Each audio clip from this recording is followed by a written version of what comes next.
A sweeping energy crisis has triggered widespread blackouts across multiple regions of Russia, exposing severe vulnerabilities in the country's infrastructure at a moment of heightened geopolitical tension. What began as a strategic effort by Moscow to pressure Ukraine through strikes on its energy facilities has now, according to local accounts and regional authorities, turned inward, leaving vast areas from Saint Petersburg to the Ukrainian border plunged into darkness and cold.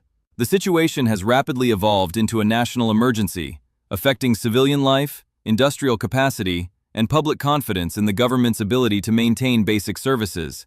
Officials and regional leaders have acknowledged their inability to stabilize the energy grid as temperatures fall to extreme lows.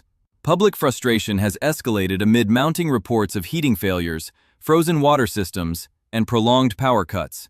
While the Kremlin continues to issue threats toward Western governments and insists it retains full strategic control, local conditions on the ground contradict that narrative.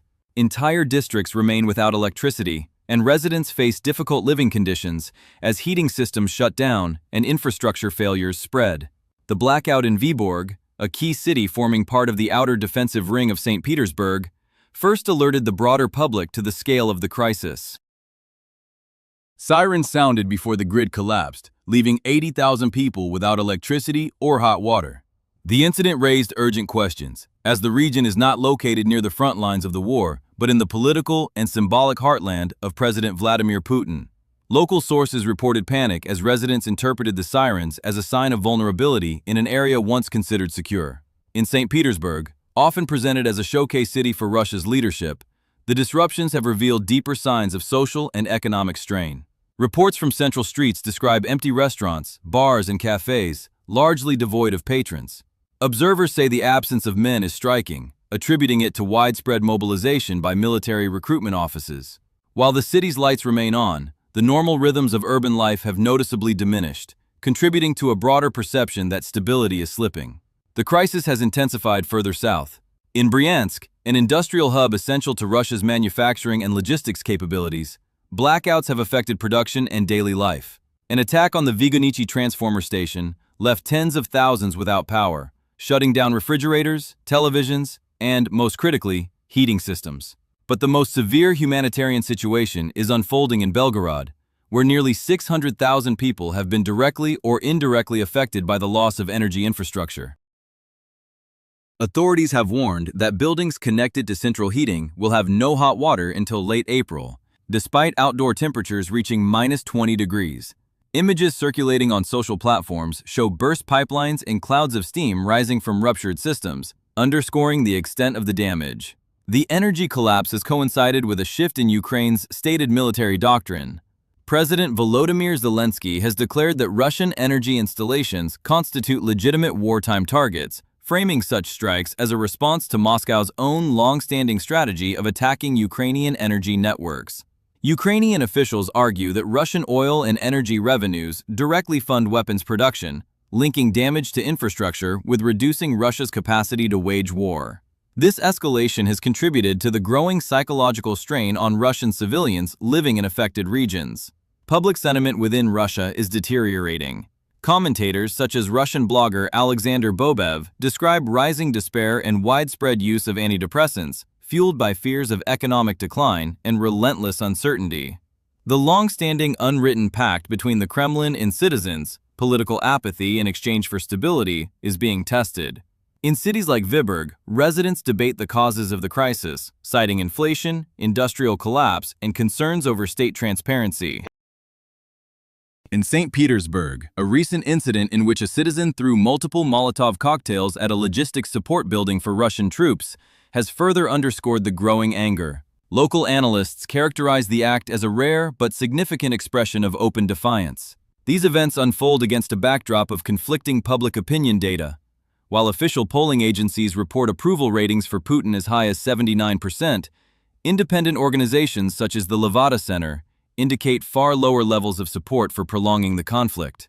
Only 25% of respondents favor continued warfare, while a majority backs peace negotiations or an immediate end to fighting. Economic pressures and the visible impact of energy failures are accelerating this decline in passive support, particularly in border regions where the costs are most apparent. As Russia enters a prolonged winter, marked by infrastructure failures and rising public dissatisfaction, analysts warn that the country faces not isolated disruptions, but a systemic crisis challenging the government's ability to sustain both domestic stability and ongoing military operations. Part 2 will examine in detail the events within the affected regions, the scale of infrastructural damage, and the voices of civilians and officials confronting this crisis. Subscribe to stay updated on this developing story. The collapse of the energy grid across several Russian regions has revealed the scale of infrastructural fragility and the accumulating effects of wartime strain. In Vyborg, the initial incident unfolded rapidly. Residents first heard sirens, followed almost immediately by a full loss of power. Local authorities reported that 80,000 people were left without electricity, triggering the shutdown of the hot water supply and leaving households without heat in winter conditions. The blackout affected a city positioned as part of the outer defensive perimeter of Saint Petersburg, raising questions among residents about how such a failure could occur so far from the front lines.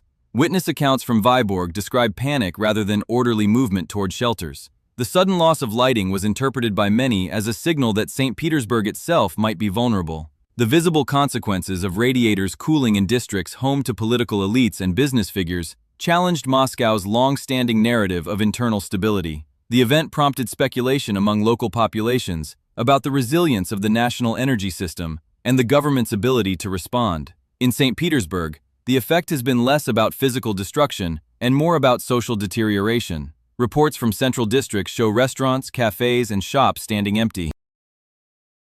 Observers describe streets in which few men are present, attributing the absence to ongoing mobilization efforts. Military recruitment offices have continued to call up personnel, leaving many public-facing businesses understaffed. The city, often promoted as a symbol of cultural and economic vitality, now displays signs of a broader societal slowdown as daily life becomes subdued. Bryansk, an industrial center critical to Russian manufacturing, experienced a major outage following an attack on the Vigonichi transformer station. Tens of thousands of residents lost electricity, disabling essential household appliances, and more significantly, district heating systems. The blackout directly impacted facilities central to locomotive production, a sector that supplies the logistical backbone of Russia's military transport network. The interruption of electricity in Bryansk has halted production cycles and disrupted supply chains, prompting concerns over long-term operational capacity. The most severe humanitarian impact continues in Belgorod, where nearly 600,000 residents have experienced cascading failures of heating and electricity. Officials reported that around 80,000 people in the city center are entirely without heat, leaving them exposed to temperatures nearing -20 degrees. Authorities further announced that buildings connected to the central heating system would remain without hot water until the end of April, a timeline that has amplified public anxiety. Social media footage shows plumes of steam rising from ruptured pipes, illustrating the strain placed on systems built during the Soviet era. Technical experts note that the majority of Russia's heating networks, constructed in the 1970s and 1980s, rely on electrically powered pumps to circulate hot water. When electricity is interrupted, the pumps stop, causing water to freeze within the pipes. The expansion of ice leads to ruptures even in reinforced steel systems, resulting in widespread flooding and the collapse of heating infrastructure. The recent strike on the Frunenskaya station intensified these failures, triggering mechanical breakdowns that have spread across Belgorod's residential districts, public institutions, and hospitals. These attacks correspond with statements from Ukrainian leadership. President Volodymyr Zelensky has declared that Russian energy infrastructure constitutes a legitimate target, framing such strikes as a countermeasure to similar tactics used by Moscow against Ukraine. He stated that military and energy targets form a single strategic category, indicating a shift toward operations aimed at undermining Russia's wartime capacity through focused infrastructure damage. Ukrainian officials argue that targeting power stations and transformer facilities weakens both the economy and the logistical capabilities supporting Russian military operations. The psychological impact on Russian civilians has been significant. Analysts and bloggers report rising levels of distress, reflected in increased consumption of antidepressants and public expressions of fear. Citizens in affected regions describe uncertainty about heating, employment, and access to essential services. The long-standing expectation that the government would ensure basic stability has been undermined by the current conditions. In several cities, residents have voiced frustration over the lack of transparency from officials and the widening disconnect between state media narratives and lived realities. A notable incident in Saint Petersburg highlighted growing tensions. A resident threw multiple Molotov cocktails at a basement facility, providing logistical support to Russian troops. While authorities have not commented extensively on the motive, observers characterize the act as an expression of anger directed at institutions associated with the war effort. The event has fueled discussion about whether public patience is weakening in the face of ongoing hardship. Conflicting polling figures add to the uncertainty. State-aligned agencies report high approval ratings for national leadership, yet independent pollsters indicate diminishing support for prolonging the conflict. Data from the Levada Center suggests that only a minority of citizens actively support continued warfare, while majorities favor negotiations or an immediate end to hostilities. Analysts argue that the recent energy failures are accelerating this shift, particularly in border regions where the effects are most severe. As blackouts persist, the strain on emergency services and regional administrations continues to grow. Efforts to provide heated shelters have been hampered by limited capacity, leaving many residents without viable alternatives.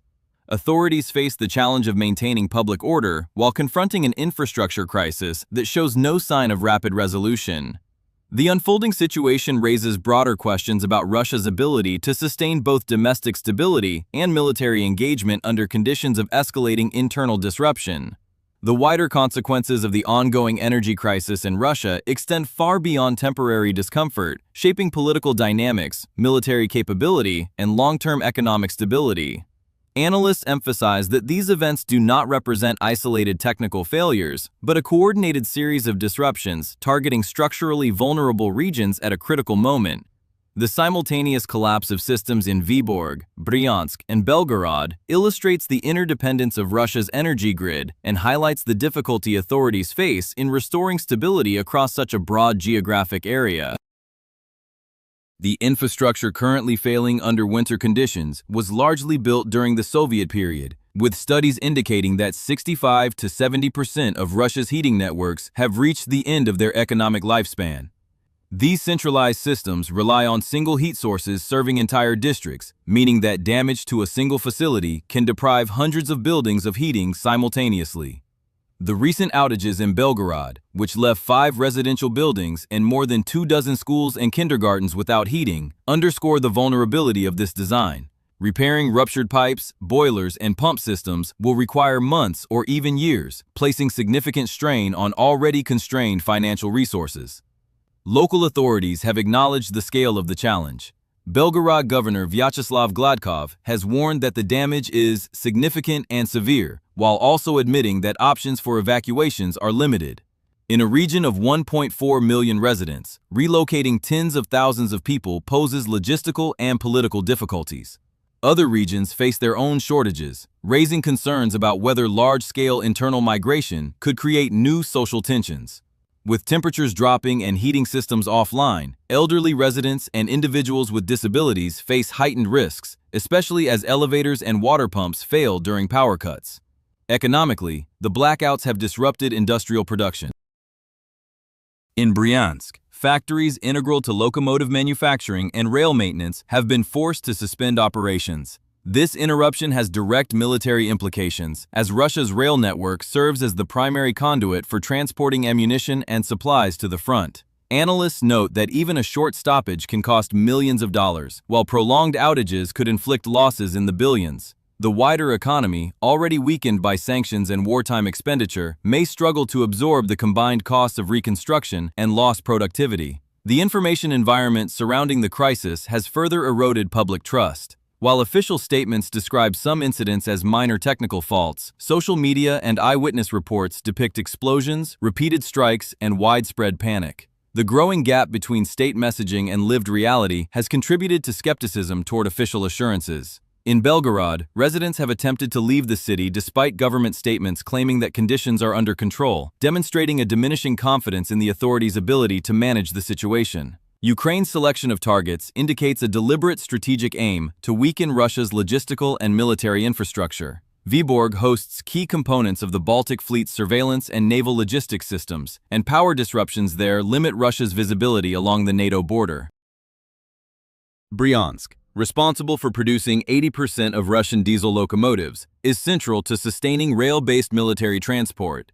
Belgorod, situated near the front line, functions as a staging area for troops and munitions. As heating systems fail and roads freeze, military vehicles increasingly serve civilian needs, diverting resources away from frontline operations. The strikes combine low-cost kamikaze drones with long-range precision missiles, saturating Russian air defenses and targeting critical nodes in the energy grid. The repeated hits on Belgorod's infrastructure show that this is not opportunistic damage, but part of a structured campaign informed by detailed knowledge of weak points within the system. The cumulative effect has been not only technical disruption, but also the shattering of the Kremlin's narrative of invulnerability. Beyond the immediate operational challenges, the crisis is reshaping public sentiment. Survey data from the Levada Center indicates that only 25% of Russians support the continuation of the war, while 66% favor peace negotiations and 62% call for an immediate end to fighting. As living standards decline and heating outages spread, even traditionally loyal segments of the population express frustration. Users on the X platform have circulated messages stating that electricity, not victory, is their primary concern. Analysts warn that continued disruption risks eroding what remains of passive support for the government. The symbolic and political consequences are also becoming more visible. The Molotov cocktail attack on a building supporting Russian troops in Saint Petersburg reflects a rare public act of defiance, signaling growing anger